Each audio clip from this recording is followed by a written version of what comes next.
Okay, call the meeting to order. Yeah.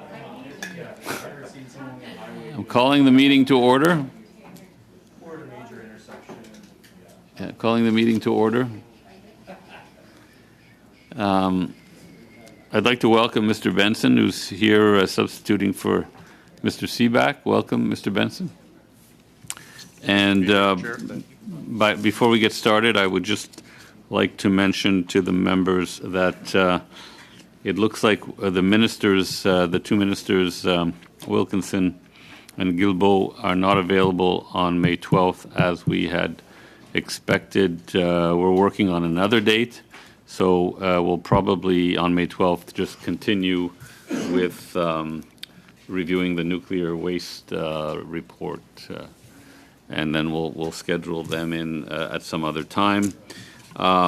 At the last meeting, we adopted the estimates, and I assume you would like me to report our votes back to the House, because it wasn't specified. Unfortunately, I didn't specify that, so I'll do that tomorrow.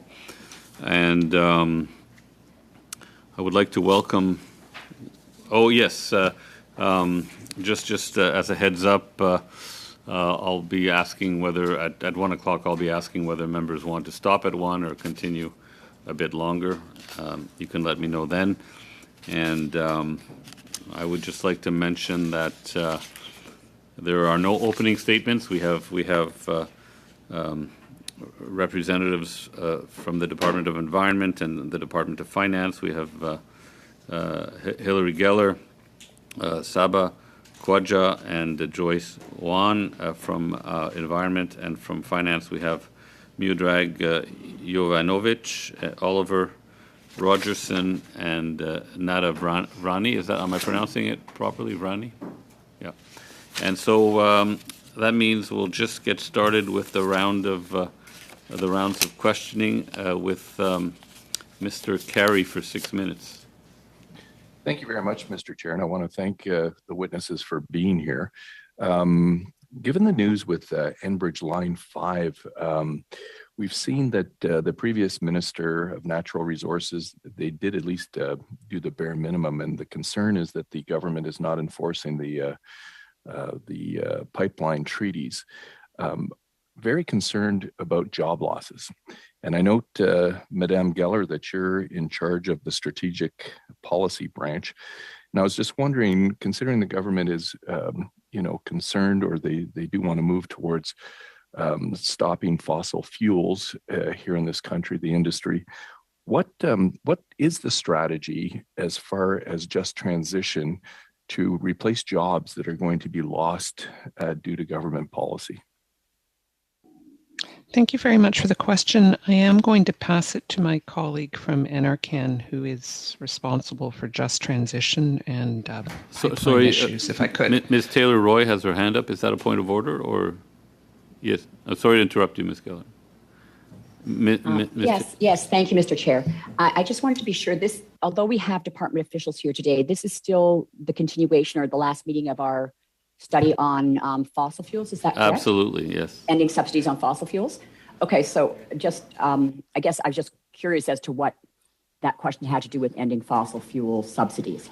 I'd concur that it's a bit of a stretch. So, Mr. Carey, I don't know how you want to link that to fossil fuel subsidies, but I'll let you have a shot at doing that briefly. Well, basically different policies putting stress on the sector, and given the timeliness of the Line 5, Mr. Chair, I'm sure as a member of Parliament from Quebec, I'm a member of Parliament from Ontario, we have the opportunity to have officials in front of us. This is extremely serious, given the immediate effect on gas prices and inflation. And I'm just hopeful that, we do have a strategic plan moving forward. So if the NRCan official could please enlighten us, that would be wonderful. So I guess what you're asking is whether fossil fuel subsidy policy could help or hinder or whatever. So Ms. Geller, why don't you... the effect on... absolutely. Thank you, Mr. Chair. Ms. Geller, give it your best shot. But if you find it's not germane, then we'll ask Mr. Carey to ask another question. Thank you, Mr. Chair. These issues are actually covered by the Department of Natural Resources, both just transition and pipeline issues. So I am hoping, Yes, if she's able to pass it to my colleague, Ms. Varani. happy to kind of respond. The government has been very clearly supporting Enbridge in its efforts to keep Line 5 open. As you're probably aware, the government officials have been working closely with U.S. officials under the treaty. First of all, we had through informal meetings and discussions, and then the treaty itself was triggered last fall. And since then, we've been holding negotiations under the treaty, all with the effort or all with the aim or objective of keeping keeping the pipeline open. The government recognizes how important that pipeline is to the 4 provinces, Alberta, Saskatchewan, Quebec, and Ontario. And to that end, we've been holding like weekly or biweekly calls with provincial officials and with Global Affairs. We have a Team Canada approach to this. So we're very much concerned about that the pipeline remain open because it is so important. Well, it is extremely timely, and I do thank you for your comments. I was wondering what the department has done as far as estimating how eliminating fossil fuel subsidies or related tax measures would impact things like fossil fuel production, greenhouse gas emissions, employment in the fossil fuel industry, Canadian employment in renewable energy, and investment in industries. And I was wondering if you would be able to table any consultations that you have done with industry. Again, my questions are related to how it's going to affect jobs and people working in the industry. In Ontario, you're probably well aware that up to 250,000 manufacturing jobs are related to Canada's energy sector, good quality union jobs. And with this drive to slow down production, transition, there are huge concerns about it. Are you going to jump in, Hillary? Go ahead, and Ms. Geller, that'd be great if you want to take the lead on that. I can follow up if there's anything. Okay, what I was going to say is that there's been significant progress in meeting the government's commitment to eliminate and rationalize inefficient fossil fuel subsidies in the tax sector. There's been over 8 tax measures. Has there been consultation though with industry? Yes, I'm going to pass that. And can you table that? Yeah, so we'll pass that to Mio Jovanovic, who's the ADM of Tax at Finance. He's most familiar. Yeah. Thank you, and thank you for your question. I think I agree. This is an important question, and actually an important aspect of the questions as to how to phase out fossil fuel subsidies. On the tax side, since 2007, if we include the recent proposal in Budget 2022 to phase out the flow-through shares for oil and gas and coal exploration, that's 9 tax expenditures that have been phased out. With respect to your specific question, the impact on jobs, for instance, and generally speaking, social and economic impact is part of the assessment that we make every time as we look at one specific measure. When we present our advice to the Minister of Finance in this case, it does include that assessment. If there's any doubt as to the importance of the potential effect of phasing out a specific subsidy, that's where the design of the phase out, the time we give the industry to adjust becomes quite important.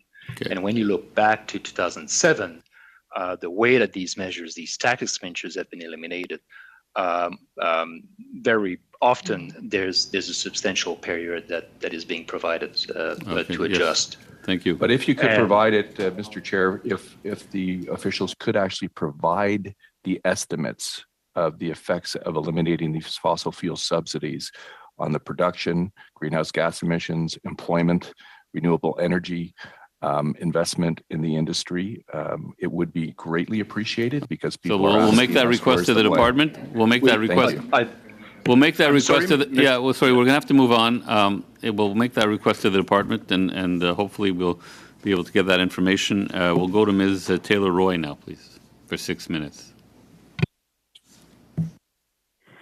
Thank you very much, Mr. Chair, and thank you to all the witnesses who are here today from the three departments to answer our questions on the elimination of fossil fuel subsidies.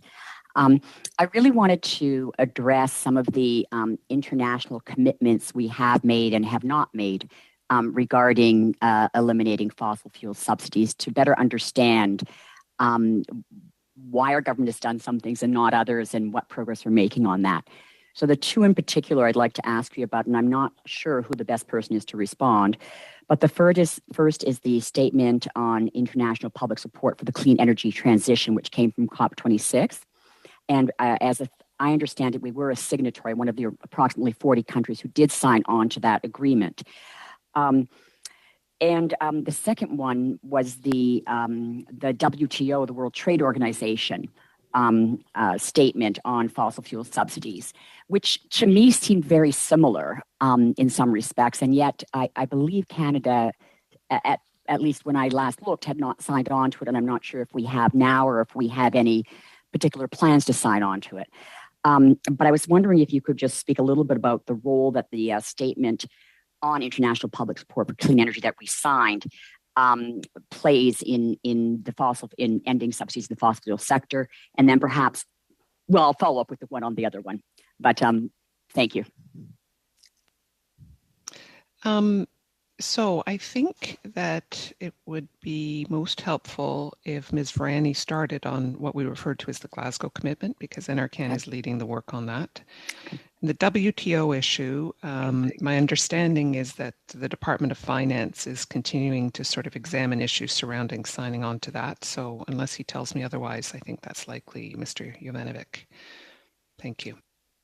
Thank you, Ms. Geller. Thank you very much.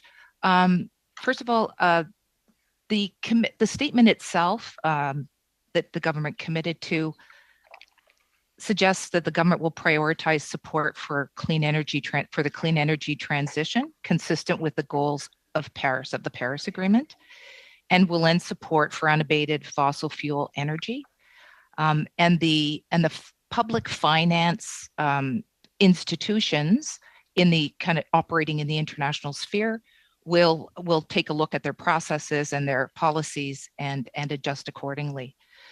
We have been working at this point, so it was signed in, I believe, or the statement was made in November.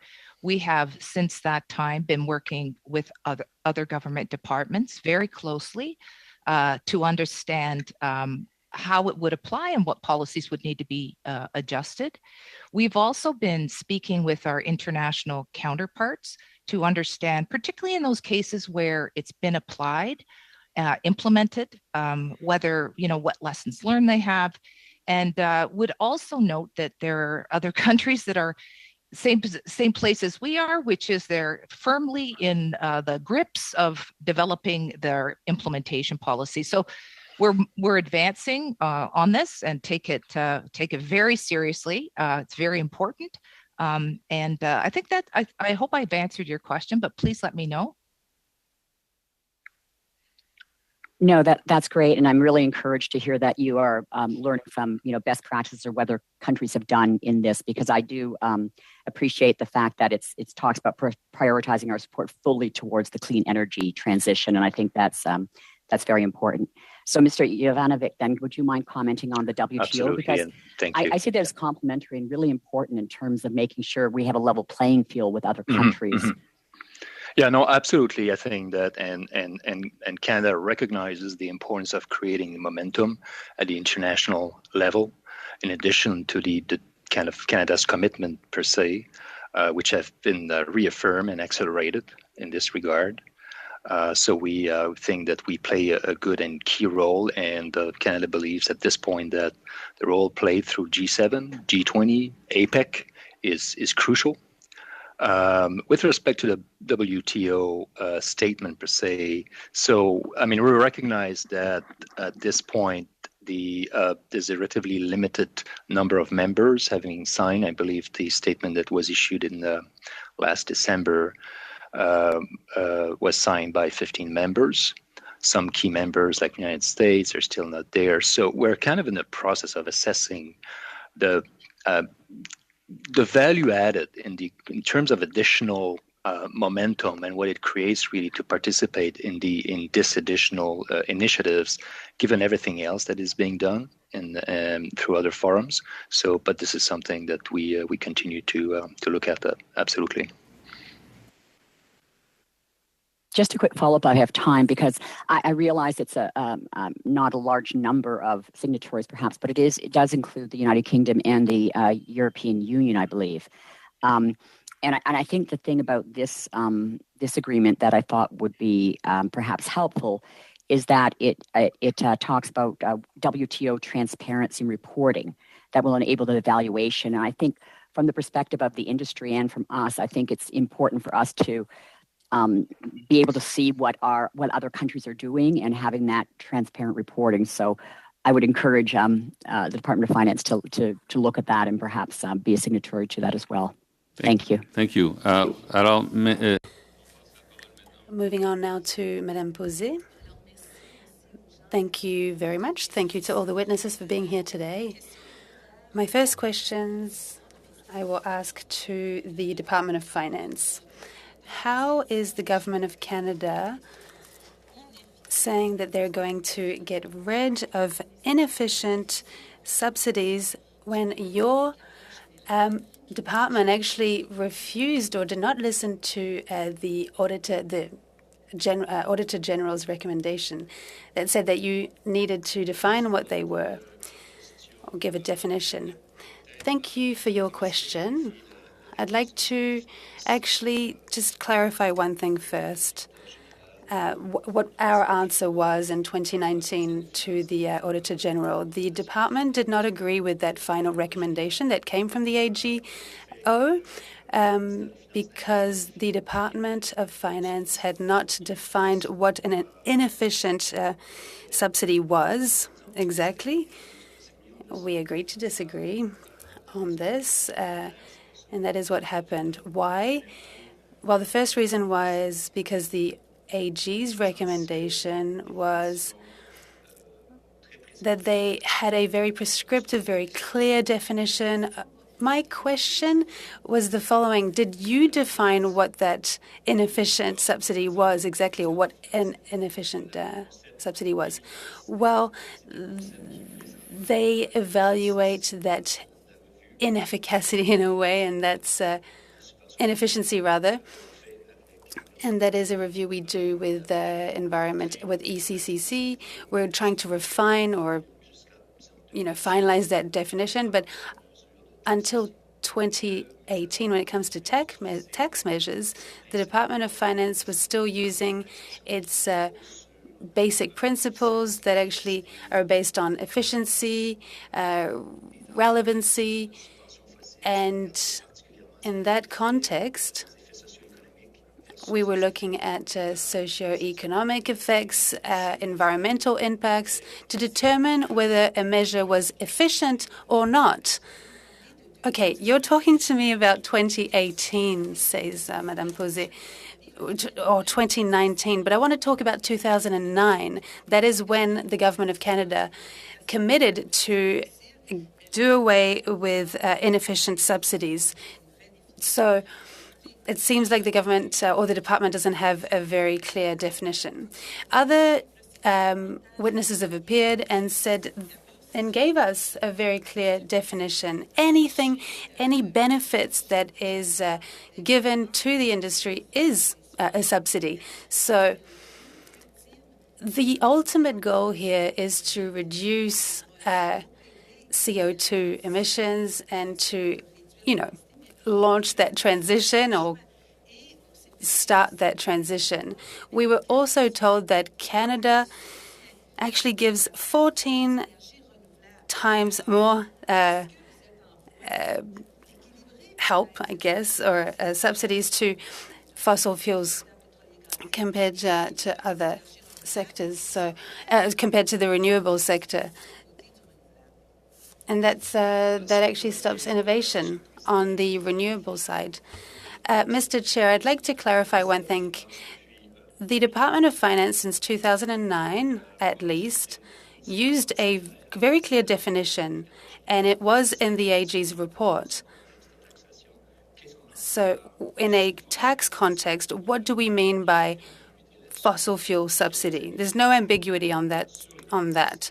And our annual report actually states this very point. Tax measures that support consumption or production of fossil fuels. That's always been made very clear. What was unclear, or what we disagreed with the AGO, was what was an inefficient fossil fuel subsidy. And that's where, look, I need to stop you, sorry, because time is going by. But you've mentioned a few things, and it seems like you have a number of definitions. Could you please send them to our committee? Because we really disagree. I mean, witnesses disagree on that definition. Scientists now, and I'm going back to that CUSC tax credit. So 400 scientists asked the government not to go ahead with those tax credits in an industry, for an industry that, has a lot of money. So the government says that they're always basing their policies on science and using science. And another witness told us that what's frustrating is that we know what technologies work. We don't need to wait any further. And so she somewhat disagreed with that tax credit that shouldn't help an industry that's already very rich. Why didn't the government listen to that recommendation? Vous êtes en sourdine, là, je vais vous accorder. You're on mute, so I'll give you another 10 seconds. Mr. Jovanovic, just so you know you're on mute. You've got about 20 seconds to answer that question. I'll give you 30 seconds. So CUSC technology and the government's position is very clear. That tax credit that was in the last budget is not an inefficient subsidy, a fossil fuel subsidy. Why? Because it's very clear in that emission reduction plan that the government recently brought forward that technology is essential to reach our 2030 targets. And then, of course, our 2050 targets after that. So that's very clear. The reason why we don't think it's an inefficient fossil fuel subsidy is because of the way it was designed. For example, and this is an important element, that credit will not be given to the industry if that technology is used to improve oil production or increase oil production. Thank you very much. That explains everything very well. Madam Collins, you have 6 minutes. Thank you, Mr. Chair. Maybe just following up on my colleagues' questions. On CCUS, you said that this new fossil fuel subsidy, and it sounds like you agree that it is a fossil fuel subsidy, but not an inefficient fossil fuel subsidy, according to your definitions, which your definitions don't sound all that clear, but I'm curious, this can be given to profitable oil and gas companies who are increasing their production overall. Is that correct?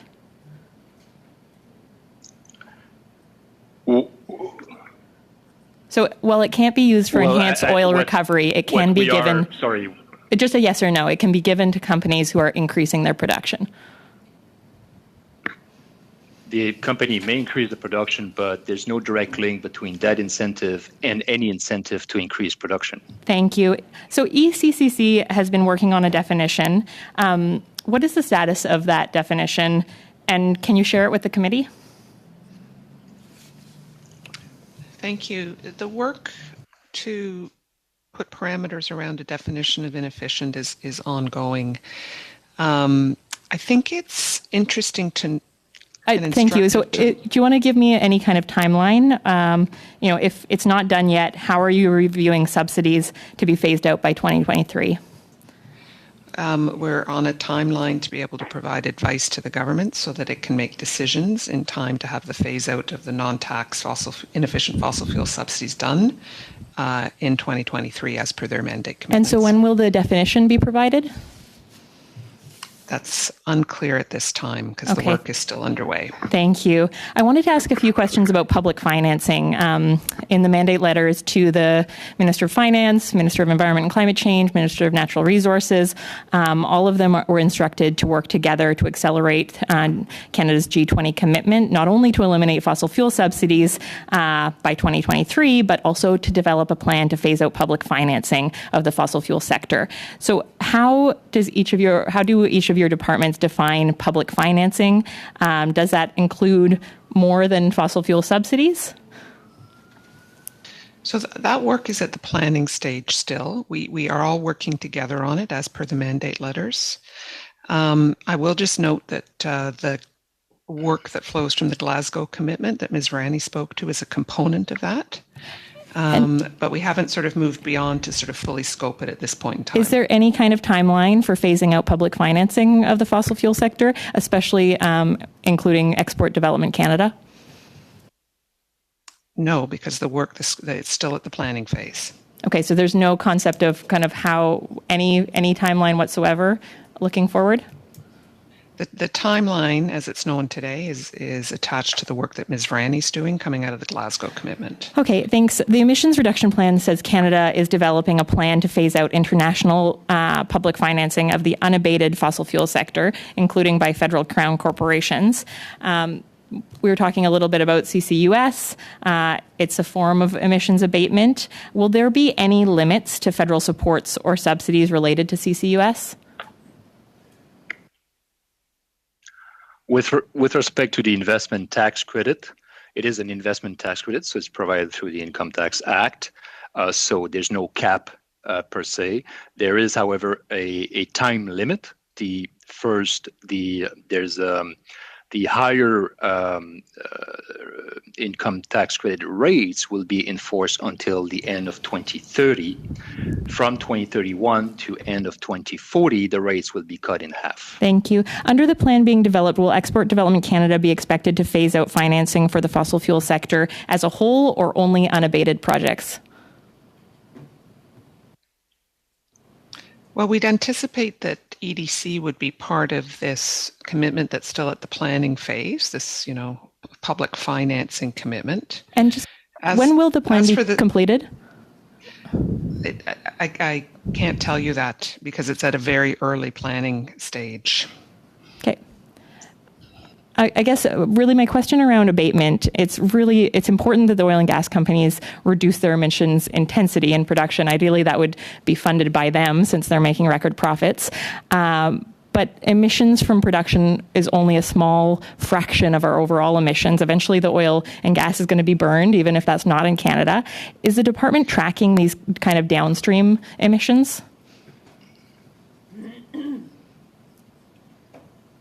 Ms. Rani, I'm wondering if that's a question for you. I'm not sure I understand it completely. I think it's about tracking emissions, scope 1, scope 2, scope 3. So do I. And I think that would be some of your colleagues at ECCC would be doing that in various departments, depending on if it's transportation or whatever it is, whatever the...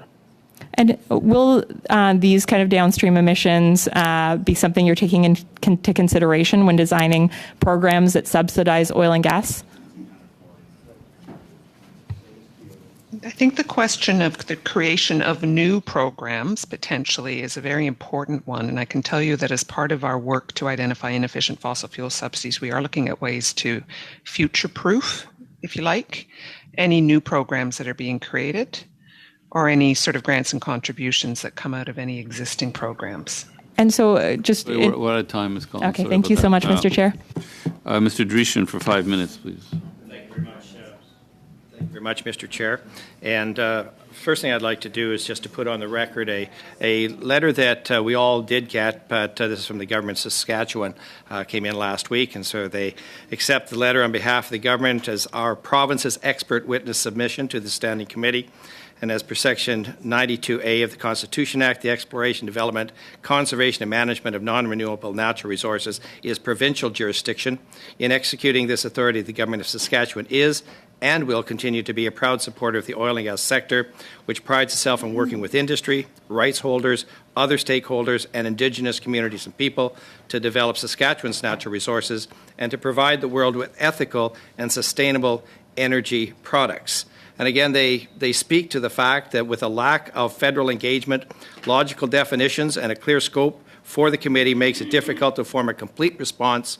And I think we've heard that this morning. Saskatchewan does not share the extreme and ever-expanding definition of subsidies that some parties do, and as an order of government, we believe Saskatchewan is not bound to take action in areas of exclusive provincial jurisdiction based on unilateral commitments made by the federal government, particularly commitments made without any prior meaningful engagement with the provinces. My question is, what level of consultation has been taking place with provinces where the oil and gas industry is a critical part not only to their success but to the success of this country?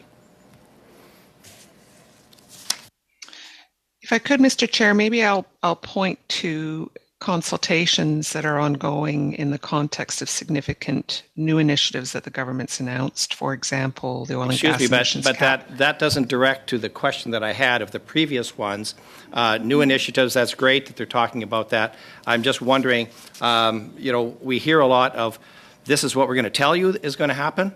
But the provinces are looking at this and saying, I'm sorry, you're not doing that. Maybe you want to talk about what's going to happen in the future, but these are the subsidies, these are the questions that we have for today. So can we relate just to that first? Yeah, so as I said earlier, most of the work that has happened so far in meeting the G20 commitment has happened on the tax side. My colleague, Mr. Jovanovic, could talk about what the consultation process is on the tax side. And of course, there have been oil sands subsidies, et cetera, that have been eliminated on the tax side. Certainly, and I appreciate that. Of course, coming from Alberta, where for over 20 years we have had a carbon price on emissions, and that has been that which has developed our carbon capture, utilization, and storage programs. We certainly understand that. So I'd like to move to another point, and this we have had EDC come in, and we've had discussions with them, and the argument is that anything that is ever loaned out to an oil company or to businesses, that is some form of subsidy, which has been debunked by the corporation. But I want to just use this line of reasoning with this. We have commitments as Canadian governments, and we've had this for decades, of doing well in other countries, to take our human rights records, to take our environmental expertise, to look at helping them. That is part of a government strategy. That is a subsidy, if you like. If you look at our international goals, that doesn't necessarily happen from other investors in other countries. But this is something that Canadians do and have done for decades. And I'm curious if one couldn't consider that the little bit of extra help that you might get on a preferential loan and so on can't be considered as us doing our part to help this world. In the context of the work that is ongoing right now to identify inefficient fossil fuel subsidies, maybe I'll just note that EDC is not scoped into that work because what they do does not meet the definition of subsidy. Okay. But we would anticipate looking at EDC in the context of the public financing commitment, which is still at the planning stage. Okay, thank you. And of course, it is important when we look at what is happening with the relationships between Russia and China, how all of the rest of the countries in the world are ramping up their coal development. We hear from the minister constantly, well, don't worry, he's talked to a few people that are in the EU, and they're definitely on side to change things. However, that isn't the reality of what is taking place when we consider what is happening in Europe and when we consider the real actions that are taking place by various countries. Thank you very much, Mr. Chair. Thank you, Mr. Dreeshen. Ms. Thompson. Thank you, Mr. Speaker, and thank you to the witnesses today. I'd like to begin with the Department of Finance and really whoever is most suited to jump in to answer the questions. Beginning with, if you could speak to government's commitment to provide tax relief to businesses that create zero-emission technologies.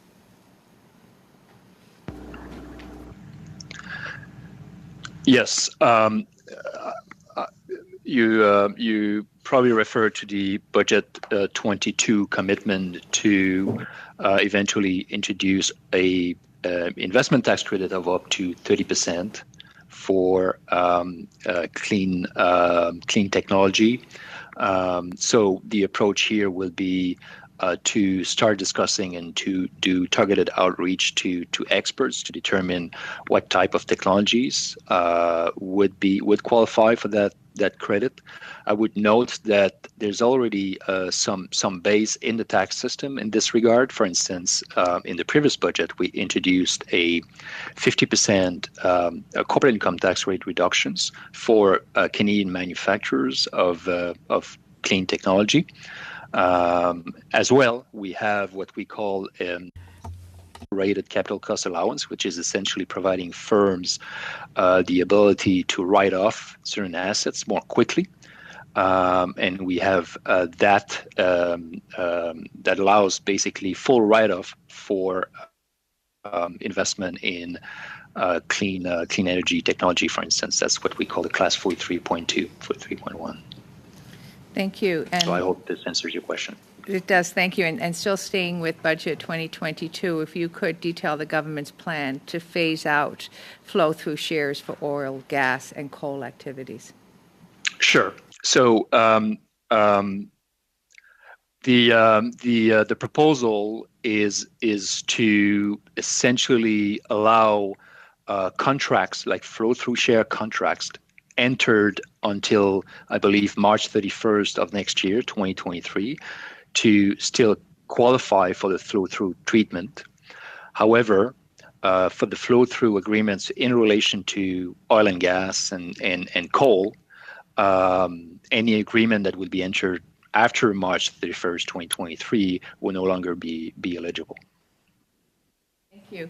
And finally, the final question for you, sir. Could you speak to why government has decided to deliver the Climate Action Incentive quarterly and how that change will be made? Yes. So the Climate Action Incentive payment, this is how the federal government returns the proceeds of the federal fuel charge in essentially in 4 provinces in Canada. And about 90% of the fuel charge proceeds are being returned in these provinces through the Climate Action Incentive payment. Up to recently, Canadians were claiming that payment through the tax return, so they receive that just kind of once a year. Now the government is moving that to quarterly benefits so that Canadians can get that amount or payment more regularly. That's going to start July of this year. For the first year, it's going to cover the equivalent of 6 months of payment. Going forward, the payment will be provided on a quarterly basis, but always at the beginning of the quarter. So it's going to still be an advance payment, if you will. Thank you. Sort of turning it over to the environment witnesses, and again, whoever would like to take the question. If you could speak to the role, or really what role does the commitment on inefficient fossil fuel subsidies play in supporting Canada's 2030 emissions reduction plan and Canada's effort to cap oil and gas emissions? I know this was referenced earlier, but just specific to this question. Yeah, thank you. The commitment to set emission caps I think is separate from this commitment on inefficient fossil fuel subsidies. There are a number of commitments that relate to the oil and gas sector in the ERP. Emission caps is one, methane is another, clean fuel standard, et cetera, et cetera. I mean, at the very highest level, inefficient fossil fuel subsidies are seen to distort the market and make it less likely that the correct investments aligned with the government's vision to a net zero future with a clean, reliable, affordable energy system will happen. So at a very, very high level, that's the goal of the exercise. Thank you. And if I can put in a final question, when will government complete its peer review under the G20 process? Very briefly, please, like just a date, if you have one. Well, the objective is by end of 2023. It's going to be also a bit dependent on the time frame with the OECD, who is the chair of the process. Thank you. Madame Posey. Thank you. So let me get back to the Department of the Environment, the people representing that department, be it the WTO, the IMF, the World Bank. They all have definitions of what constitutes fossil fuel subsidy. But Ms. Labrie from EDC didn't seem to have a definition when she appeared. I discussed this earlier with the representative of finance. Is there a definition in Canada that applies throughout all the departments and Crown corporations? Very quickly, please. I only have 2.5 minutes. Once again, to clarify, if we're talking about the definition of what a subsidy is, basically, I think most would agree that the reference point is what the WTO offers as a subsidy. That has been discussed before. Starting from that principle about determining what is a subsidy, the second definition is to establish that principle more specifically when it comes to energy. Okay, my question is, does this apply to all departments concerned? Yes or no?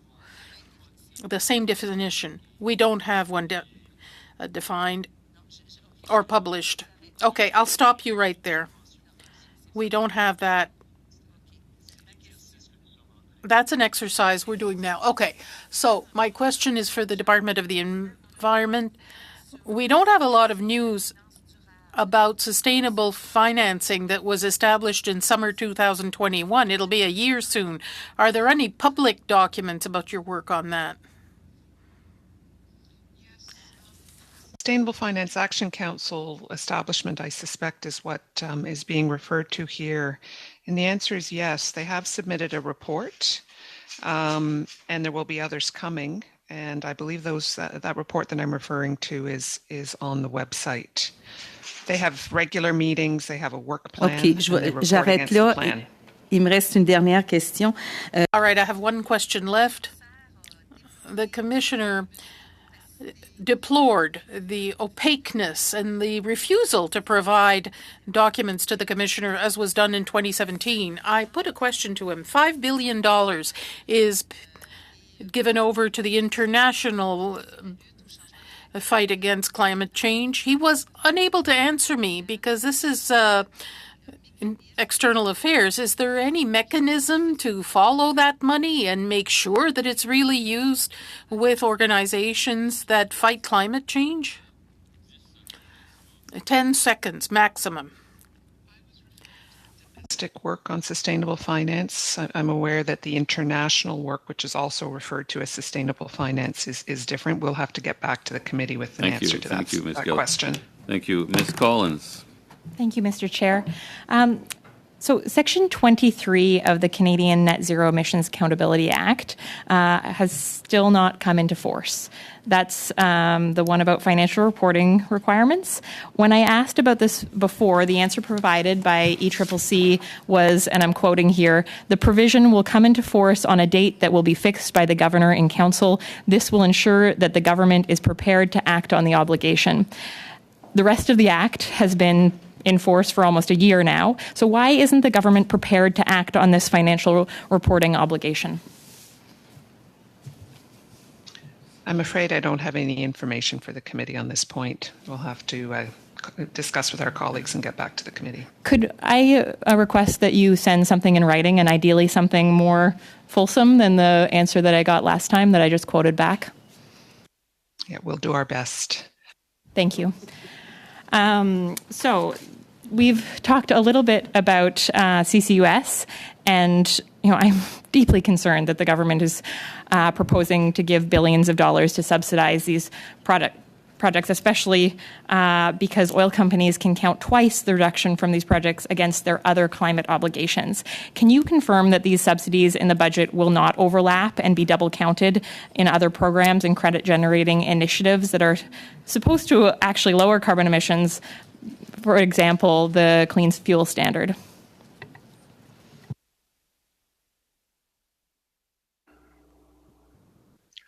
Like to take that? Yeah.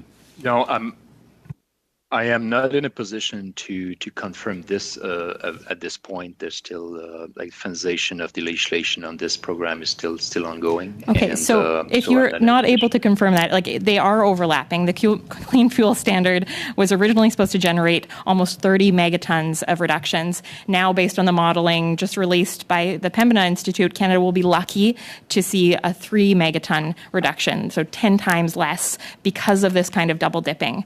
Are you aware that other jurisdictions, Quebec, for example, expressly prohibit these kind of double counting schemes from happening? And why isn't the Clean Fuel Standard regulations being designed to eliminate this kind of double counting?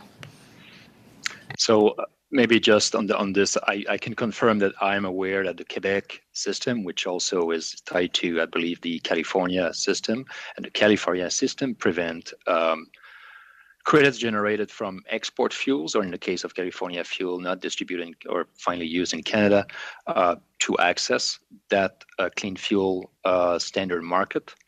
That I can confirm we are aware of that. With respect to your other question in the Canadian context, that would be a question for ECCCs, but I don't think that my colleague Hilary is necessarily in a position to answer either. What I can say is my understanding is that ECCC is working on finalizing the CFS regulations. We'll have to go to Mr. Mazier. Thank you, Chair. The government of Saskatchewan provided a letter to the committee on fossil fuel subsidies expressing a concern with, and I quote, lack of federal engagement. How many of Canada's oil and gas producing provinces did the government consult with when looking into defining and eliminating fossil fuel subsidies?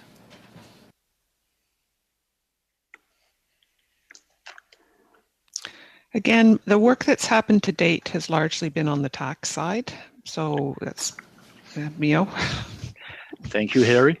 On the tax side, the approach that is used, which is, we have to understand that these measures are announced typically through budgets, and like any tax measure, the way consultation is done at the minimum is once the proposal is announced that the department enters into some consultation mode, either like often through what we call our summer release, which is the draft legislation being released during the summer, in addition to generally receiving any feedback following a budget announcement, including any feedback from provinces.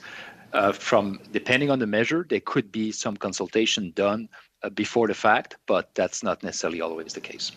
So could you provide the committee with any information related to what Canada's oil and gas producing provinces recommended to the federal government on this matter? Sorry, when you say on this matter, what after your consultation, could you follow up? Like, what kind of conversations have you had so far, and could you provide that feedback from the provinces to the federal government? On defining an efficient fossil fuel subsidy? On defining and eliminating fossil fuel subsidies.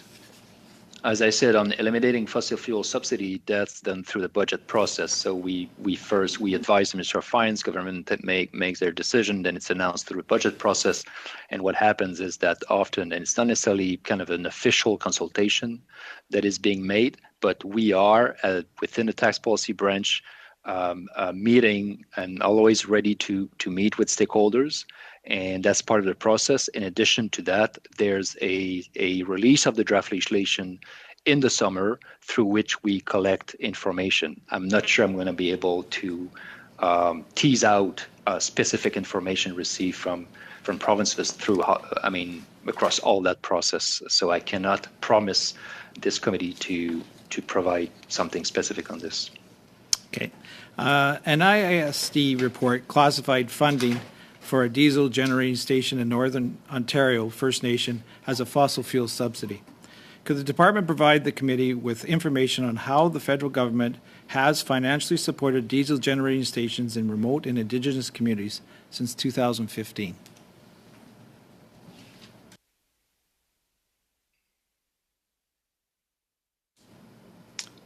Nada, do you want to take the off-diesel question, perhaps?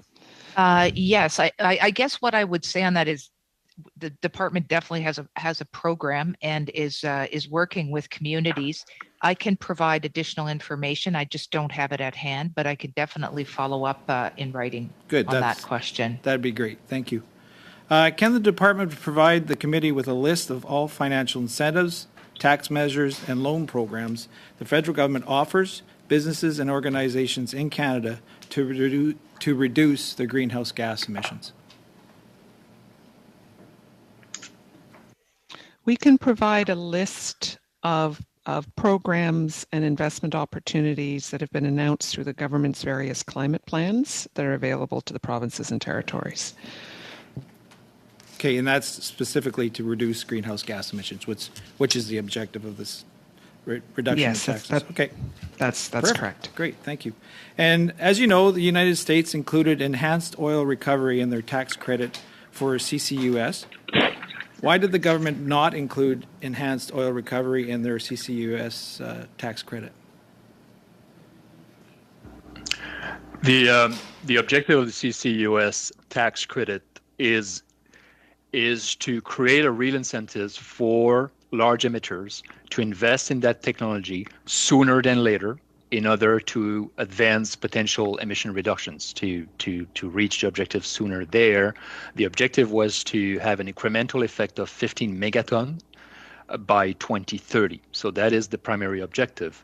At the same time, there was a concern that providing that technology for enhanced oil recovery would also create incentive for incremental production of oil and which gas. makes it a fossil fuel subsidy.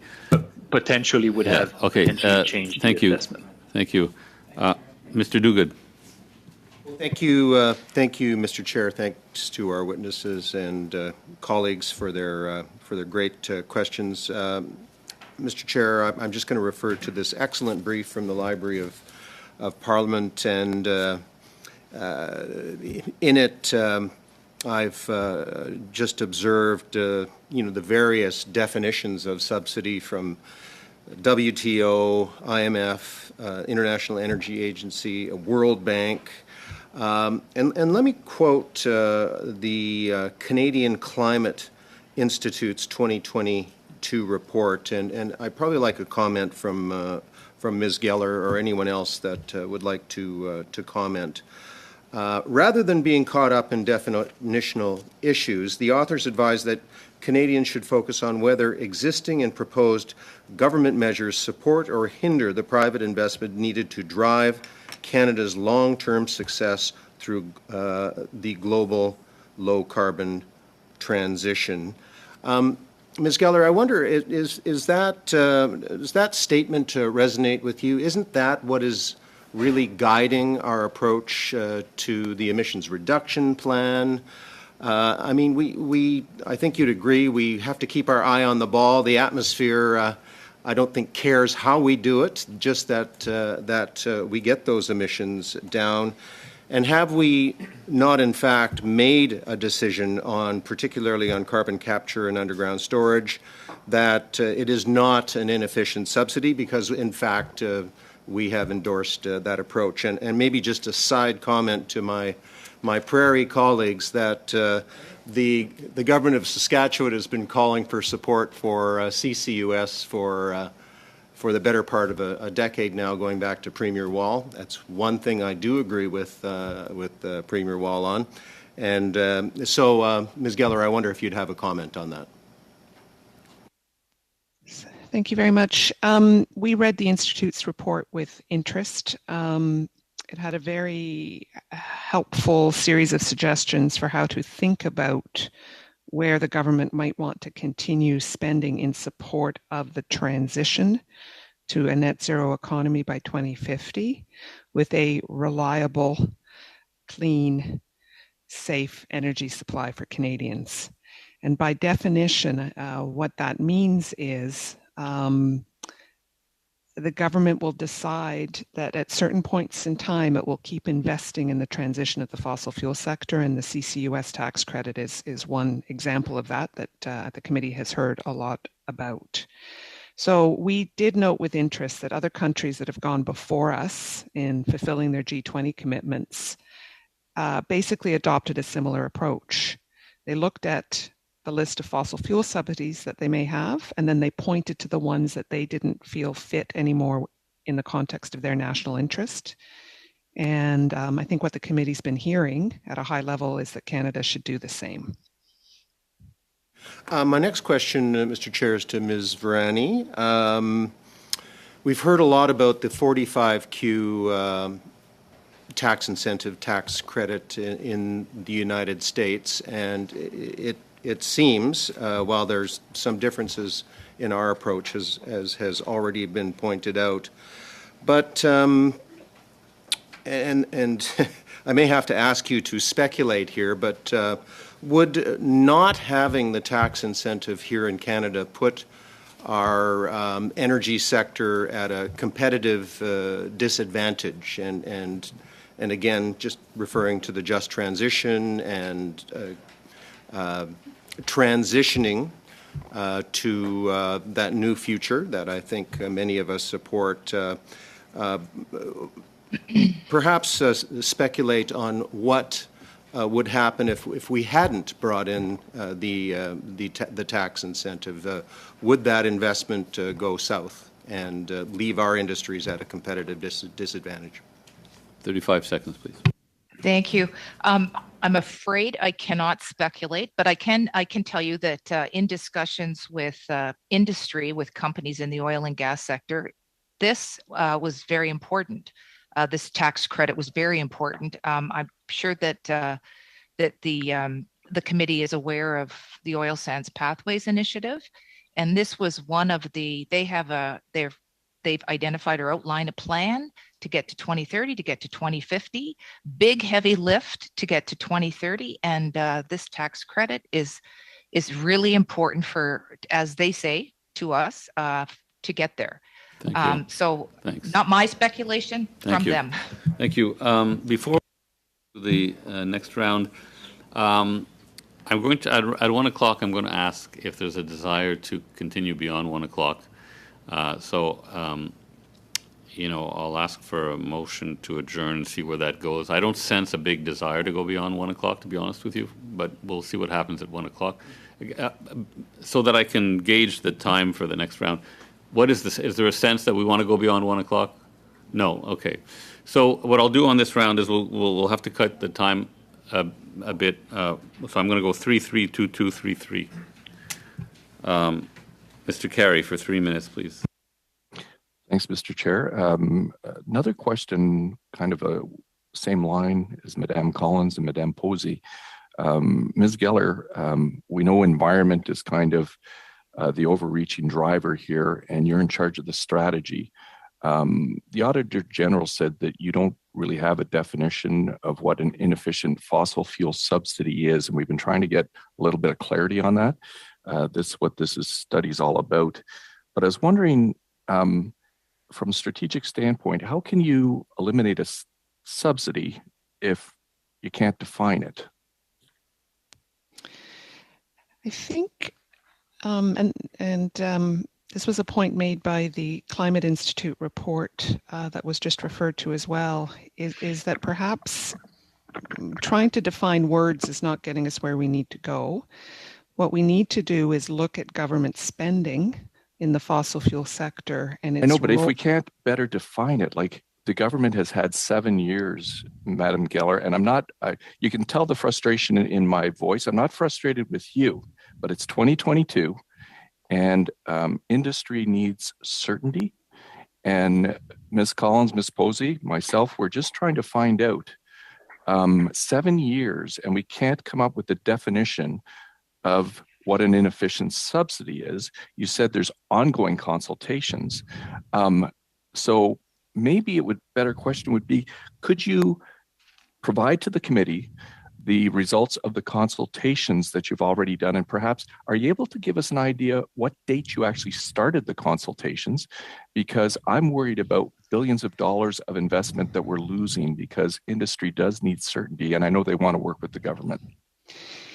Yes, thank you. We can provide information on the consultations that were held in 2019, but perhaps I'll try it this way.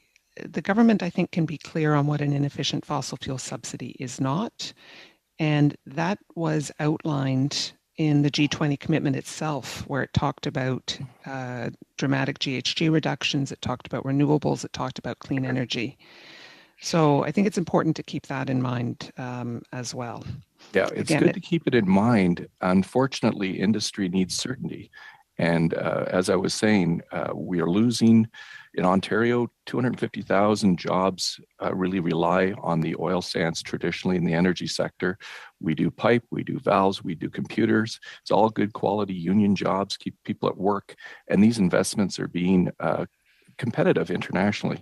So, I do look forward. I don't think, Mr. Chair, I have much more time left, but was there have we ever had a WTO challenge on these inefficient subsidies? Yes or no? Do we have something to worry about? Yeah, wait, yes or no, and then we go to Mr. Weiler. Have we ever had a challenge at the WTO on definition of we subsidy? would need to get confirmation from our colleagues at trade, who work on the lawyers. Yeah, exactly. Okay, thank you very Ms. much, Geller. and thank you, Mr. Chair. Mr. Weiler. Thank you, Mr. Chair. I also like to thank our witnesses for joining our committee today. First question for finance. There was a question earlier about the how we're getting rid of the flow-through shares for oil, gas, and coal exploration production this year. But I was hoping you could give me an example of other tax measures that are currently in place that may be considered an inefficient fossil fuel subsidy.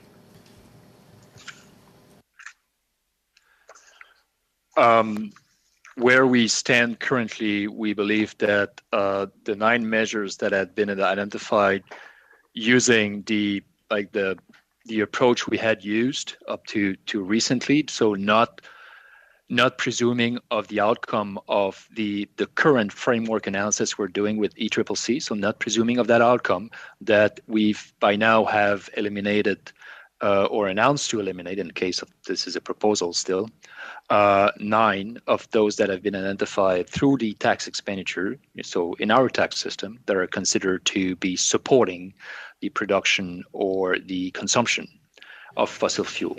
No, thank you for that. I'm just wondering what ones that are that have not already been eliminated that are currently in place. Could you give us an example of one? That are still in the phase out, you mean, of being, although the elimination has been announced, but they may still be in a phase out? Is that what you're suggesting? No, not that have already been phasing out, but the ones that are still in place that haven't been targeted for phasing out. As I said, I mean, where we stand now, we think that we've phased out or announced for a phase out all of them.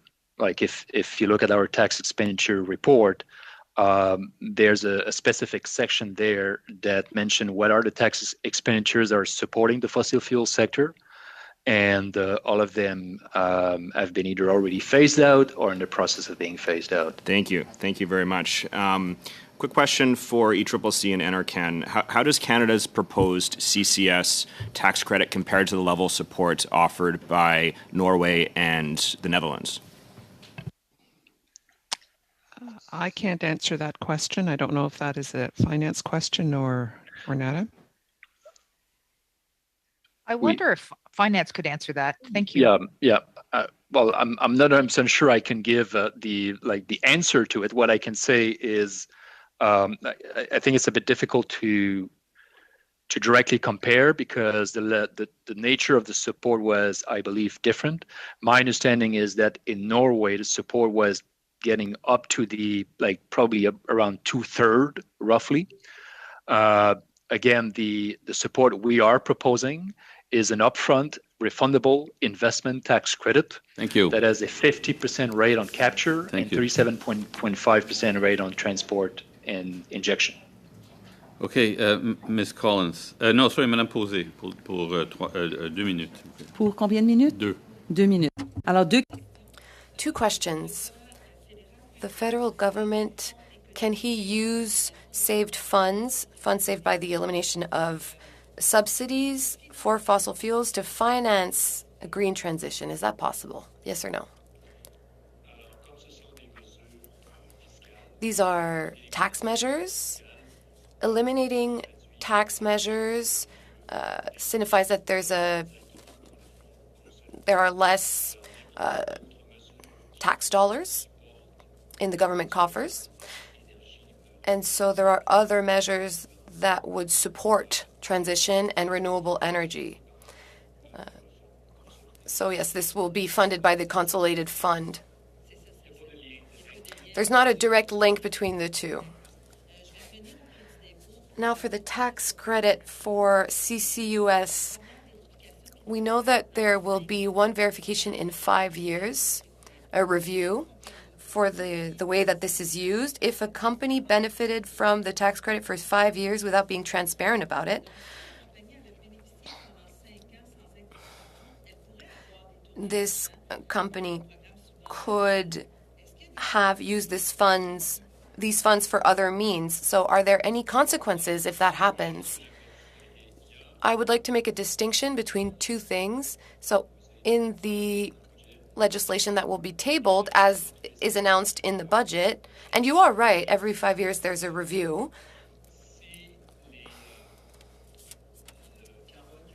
If the carbon that was captured was not used, so either put in the soil in a permanent manner or used for concrete or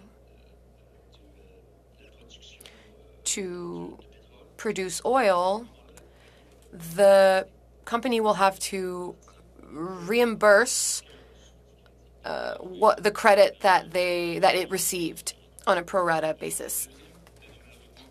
Unfortunately, I have to stop you there, Mr. Ivanovic. Thank you, Mr. Chair. And just going back quickly to the clean fuel standard, you said that you couldn't answer the question about double dipping. Can you tell me why you're not able to answer that question? Well, first of all, I'm not in a position to, because this is ECCC's, ECCC is responsible for the regulation. Okay, could we just maybe go to ECCC and, really, why hasn't the clean fuel standard regulations been designed to eliminate double counting to achieve real reductions and not just paper ones? So my colleague John Moffat, who I think is well known to the committee, is the ADM in charge of this file, and unfortunately I'm not in a position to speak to it.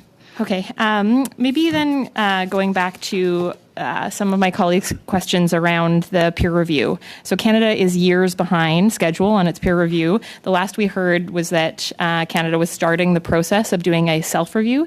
Can you give a quick update when we can expect the self-review at least? Ideally, also a timeline for the peer review to be done.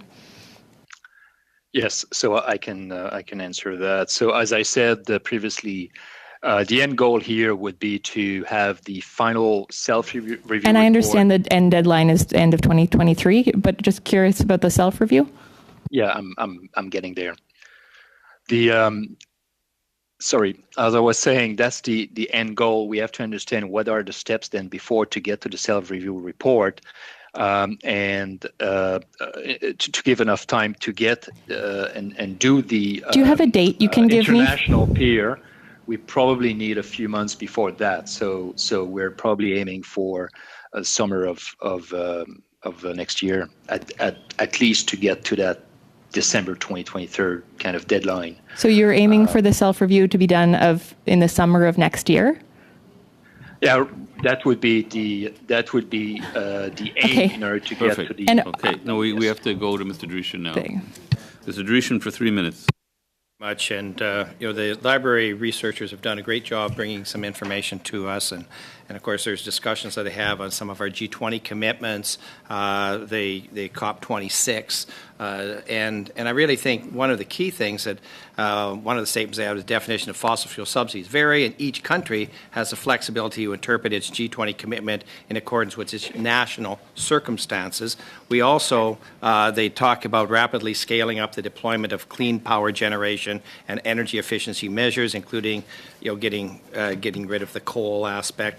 Once again, dealing with its national circumstances. So my basic question is, why are we, a country that has fantastic research, amazing natural resources, what sense of pride is it for us to be the most aggressive in this particular situation? I mean, it takes me 4 hours to fly from Ottawa to Calgary. If you live north of the 49th, you realize that there's a different world there.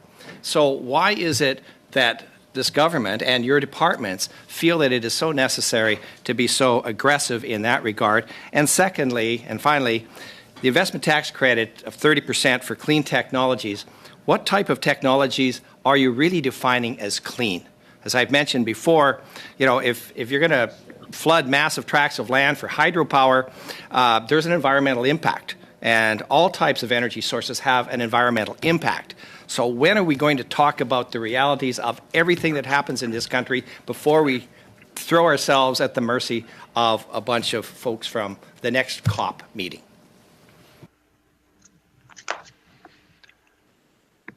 Well, maybe I can start with your last part of your question. Again, as we will need to engage with experts to determine the technologies that would end up qualifying for the credit, the up to 30% credit that's been announced in the budget. The focus will likely be on net zero technologies, battery storage solutions, clean hydrogen, for instance, including green hydrogen. So to give you some ideas there. Again, I agree, but we're simply taking a more aggressive point, and that was my position. We should be looking at what all Canadians have at their fingertips and what it is that we do, rather than feeling embarrassed about having the greatest riches in the world and the greatest technology to get it to the world so that we can help.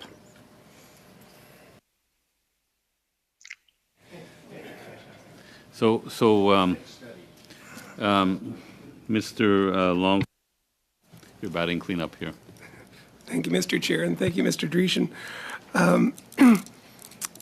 This study has been on fossil fuel subsidies. I think we did get a summary that all 9 subsidies that have been identified are either eliminated or are being scheduled to be eliminated.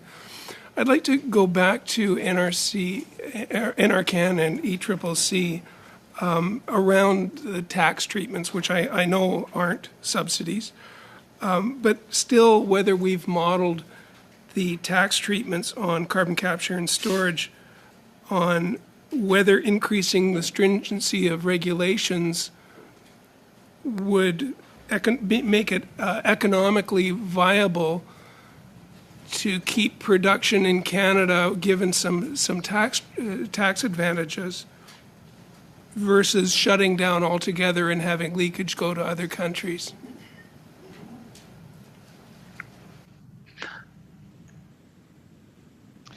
I'm not. I apologize. I'm not sure I'm 100% clear I think on the question. Vic might know where I'm going on that one.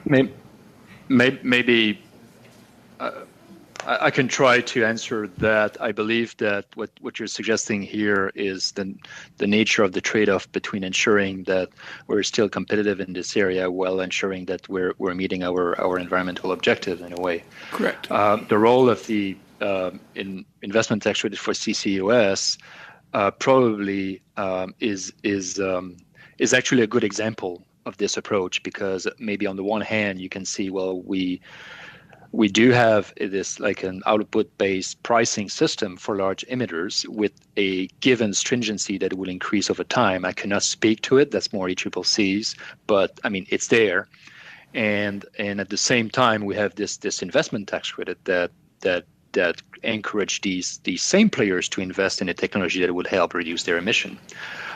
Where these both meet is, or to explain the existence of both is, with respect to the level of stringency, The concern is like you have to increase urgency in a manner that doesn't it's not too harsh on the sector so that it affects employment, for instance.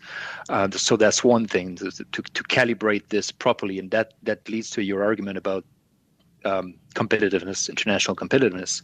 On the ITC side, well, it's there actually to encourage those who have access to the technologies, to actually implement that sooner than later. So even if they may already meet their regulatory obligations under the OBPS, we want them to go further and quicker, and that's the that the tax credit does not include enhanced oil recovery. Exactly, it does not. Yeah. Thank you. The witnesses. Well, I'm going to ask if there's a motion to adjourn, but before I do, I just want to mention that on Tuesday, in addition to going over the first draft of the report on nuclear waste, we're going to start by giving drafting instructions to the the analysts for this particular study, the fossil fuels subsidy study. Do I have a motion to adjourn? Can I just do a quick point of order, Mr. Chair? Just that if I could confirm that the department will provide committee with the estimates and the consultation with industry and provinces on how eliminating fossil fuel subsidies or related tax measures would impact fossil fuel production, greenhouse gas emissions, employment, investments, and our competitiveness internationally. I did ask those questions, and I believe we weren't able to get the answers on that. Well, I believe Ms. Geller said they were going to get you some information on the consultation. I don't want to put words in your mouth, Ms. Geller, but... Yeah, we're able to provide information on the consultation that we held in 2019. Won't necessarily have all the elements that the member's referring to, but it will be complete in terms of what we did in 2019. Oh, okay, thank you. Thank you. Thank you very so much. So there is a motion to adjourn. So moved. I don't see any objections, so I'll assume there's unanimous consent. So we'll see everyone on Tuesday. Have a good, safe travels, and to those going back to their ridings, and have a good weekend.